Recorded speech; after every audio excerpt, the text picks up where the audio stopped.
Welcome to Ytd'z. Today, we're diving into some of the toughest prisons in the world. These are places where survival is a daily battle, man.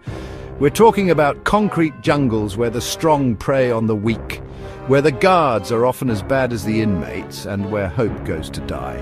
We're going to take you on a journey through the most infamous penitentiaries on the planet, from the supermax facilities of the United States to the chaotic and violent prisons of South America and beyond. We'll meet some of the toughest criminals imaginable, guys who've done some seriously messed up stuff. Get ready for some crazy stories because we're about to explore the dark underbelly of the prison system. Buckle up, it's going to be wild.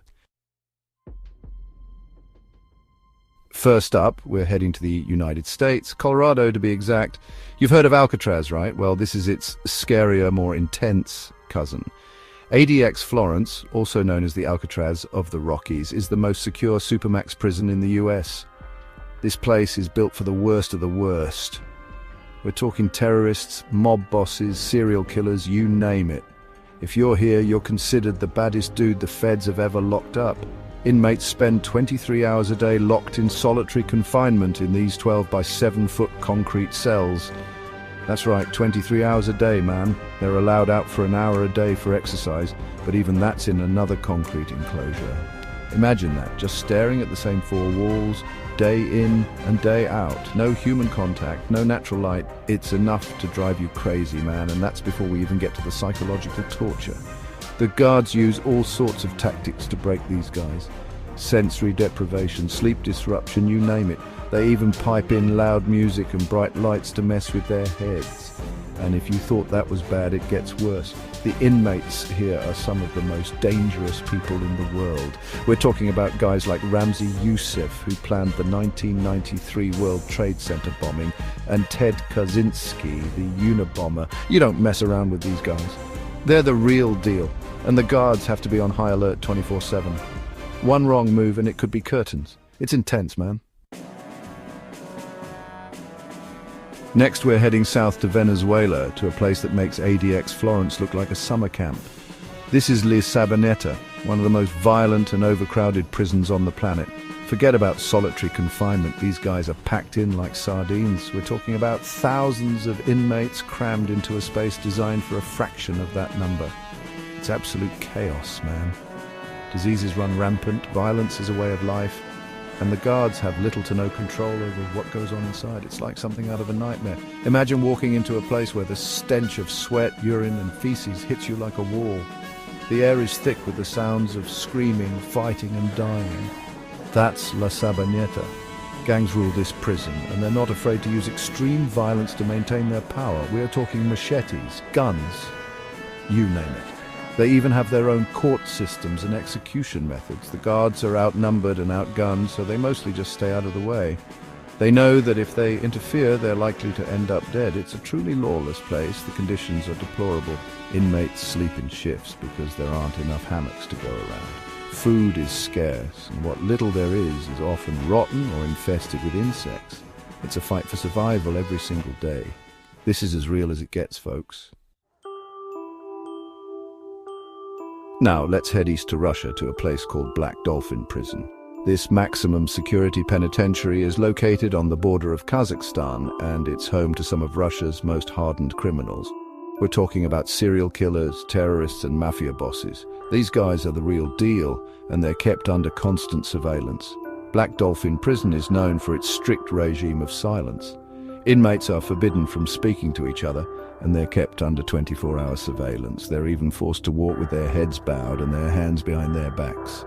It's dehumanizing, man. They want to break their spirit. The cells are tiny and bare, with just enough room for a bed and a toilet. Inmates are only allowed out for an hour of exercise each day, and even then, they're kept in cages. It's like something out of a dystopian novel.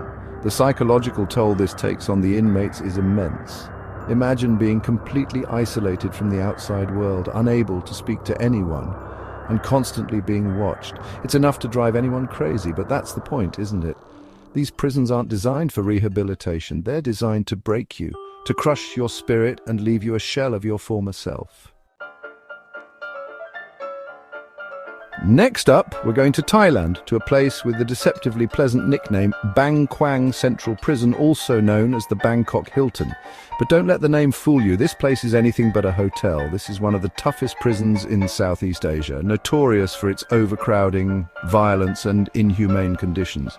We're talking about a place where death is a constant companion. Inmates are crammed into overcrowded cells, often with little to no access to basic necessities like clean water, food, or medical care. Disease runs rampant and violence is a part of everyday life. One of the most disturbing things about Bangkok is the use of leg irons on death row inmates. These heavy shackles are welded onto the prisoner's legs and are never removed, not even for showering or using the toilet. Can you imagine the pain and discomfort of having these things on your legs 24/7? It's barbaric. And the mental anguish of knowing that you're going to be executed is just unimaginable. The conditions are so bad that many inmates choose to commit suicide rather than endure another day in this hellhole. It's truly a horrifying place. Finally, we arrive in Rwanda, to a place that has been described as hell on earth. This is Gitarama Central Prison, one of the most overcrowded and inhumane prisons in the world. After the Rwandan genocide in 1994, this prison, built for a few hundred, was flooded with thousands of people accused of participating in the atrocities. It's estimated that at its peak, Gitarama housed over 7,000 inmates. The conditions here are beyond deplorable. Inmates are packed in so tightly that they can barely move. Many are forced to stand all day and night as there's simply no room to sit or lie down. The stench of human waste and decay is overwhelming. Disease is rampant and medical care is virtually non-existent. Inmates are dying slow, agonizing deaths from preventable illnesses. It's truly heartbreaking. The prisoners here have lost all hope. They're living in their own filth, surrounded by death and despair. Many have resorted to cannibalism just to survive. It's a level of human suffering that's difficult to comprehend. That was a heavy one, right? We've just taken a journey through some of the darkest corners of the world. These prisons are a stark reminder of the horrors that humans are capable of inflicting upon one another. It's easy to turn a blind eye to these places, to pretend that they don't exist. But we can't forget about the people trapped inside. They're human beings, just like you and me. Thanks for watching. If you found this video interesting, don't forget to like, share, and subscribe for more content from Ytd'z. Stay safe.